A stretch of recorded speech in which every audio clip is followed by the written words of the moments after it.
Not everyone is meant to stay in your organization, and you have to realize that's okay.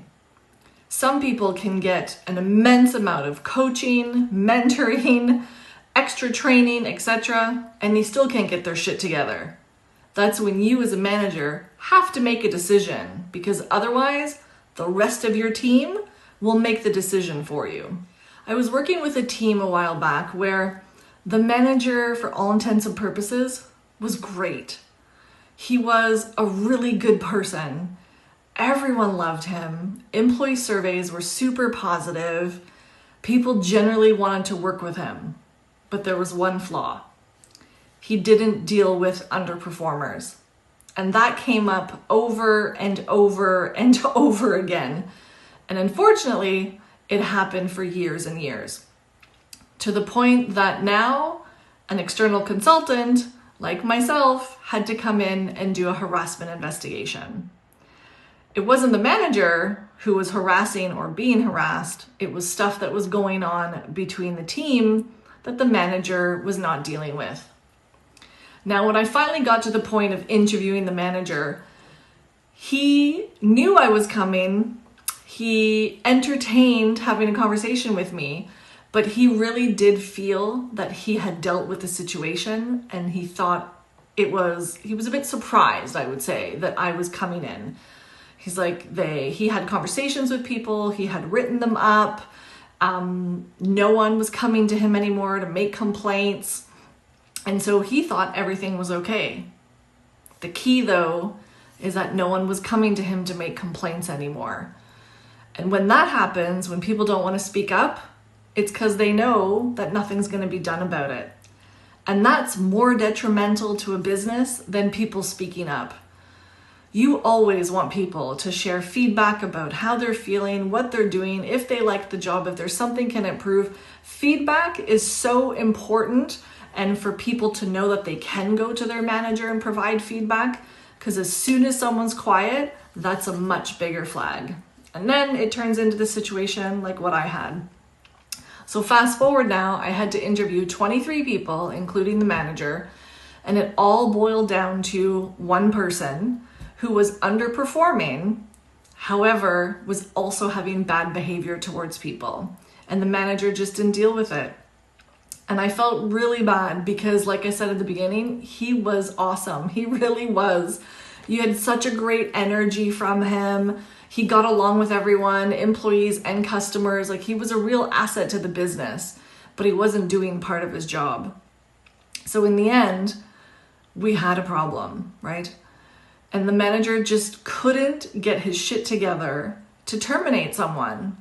And so unfortunately, by the time I came in and did the harassment investigation, we had to have corrective action. We had to terminate that other person who was underperformer and who was harassing 21 other people in the business for a long time. Unfortunately, that also cost the business a lot of money, time, effort, etc.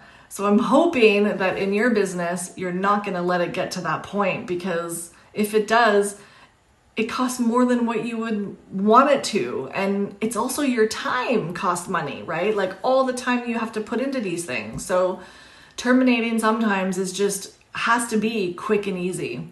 So, hi everyone, I'm Jose, and I've been in HR for about 28 years, helping leaders make those uncomfortable conversations just a little bit more comfortable.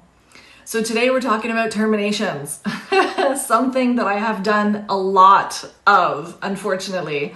At some point in time, I was even hired just to fly around and terminate people.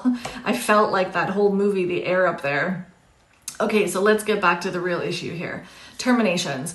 I know that terminations make people nervous, and I've met so many leaders over the years that sweat the night before, can't sleep, feel sick to their stomach, and they just find that they're going to ruin someone's life by terminating them, I have to tell you that at the end of the day, if it gets to the point that you have to terminate someone, it's usually a relief for the employee because they have been unhappy. They haven't been performing. And this is what has led you to now wanting to terminate them.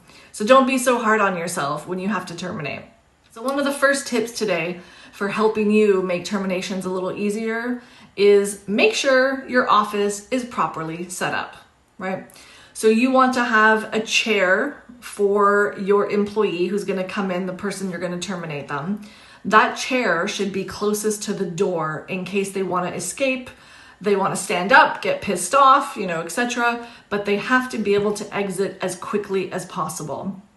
You don't want anything in front of you obstructing you. So you don't want your computer screen or anything in front of you obstructing you. You want to be able to have full eye contact with your employee.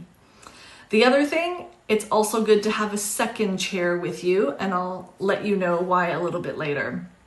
Other parts of what's in your office, you're going to have nothing on your desk.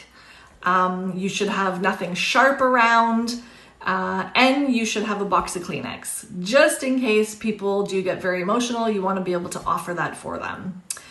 In some situations too, you also may want to have a box so that they can actually go and put all of their stuff in a box, or maybe a grocery bag or something so that people can carry their stuff out, right? So that is your office setup. And if you want more information on your office setup for a proper termination to be fair to your employees, click that link below and I'll have some more information in the guide. The second tip that I have for you on helping terminations is, remember I said about that second chair? You need a witness. Now, it's not a legal requirement to have a witness, but you need to CYA, cover your ass. As a leader, you have to know that if someone accuses you of staring at their breasts, or someone accuses you of any sort of discrimination or something during the termination meeting, if you don't have someone else there as your witness, who's going to help you? It's now your word against theirs, right? And so you want that other silent witness to be there to help support you, but also to help support the employee. Now, the key again, silent witness. That person is not really going to say anything. They're just there to witness the termination meeting. And then after the termination meeting, they should send you an email about the recap to say, Bob came in at 9:01, sat down, had the termination meeting. This is what John said. This is what Bob said. And then Bob left the room at 9:05, right? But you want to have a recap that the witness is going to send to you in order to recap in their own words. Now, the other thing though, is you also don't want to give a heads up to this witness ahead of time, because you want to bring them in just a few minutes or so before the termination. The other part about your witness, it can't be an employee, shouldn't necessarily just be a supervisor. It has to be someone who is above in the hierarchy to your employee, but slightly just below you. So if you're a director, then you may have a manager. If you're a manager, then maybe you'll have a supervisor, right? But you don't want someone to be your witness who is the same level as your employee. Now, the other thing to consider about your witness is what gender that they identify as. That is something that goes on now in many different organizations. And so you want to, again, be fair and equitable to people. So if you are a female and you identify as a female, then you may want to have your silent witness to be a manager who identifies as a male. Again, these are not legal requirements, but it's always better to have some sort of gender representation so that the person who's being terminated can now understand that they're in a room that is fair and equitable to them. All right, my third and final tip for terminating people, you have to have paperwork. Many people will just say, hey, you're terminated and leave, etc. But it's only fair for them to receive a termination letter. And if you're terminating them for cause, it's supposed to say the cause on the termination letter, right? If you're paying someone out, and that is your right as an employer to pay someone out based on where your legislative laws are, then you don't have to say the cause. The cause is you're paying them out. But if you're not giving them any sort of financial remuneration, you should be telling them what the cause is, and that cause should be on that termination letter. Because now that employee is going to take that termination letter to the government and most likely apply for unemployment insurance.